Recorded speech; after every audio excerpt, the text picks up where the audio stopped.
శ్రీహరిని మా జతలో చూపించాలి.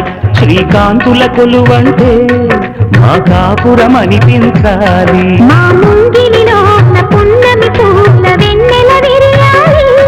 మా చక్కని జంట చుక్కల తోట పరిపాలించాలి.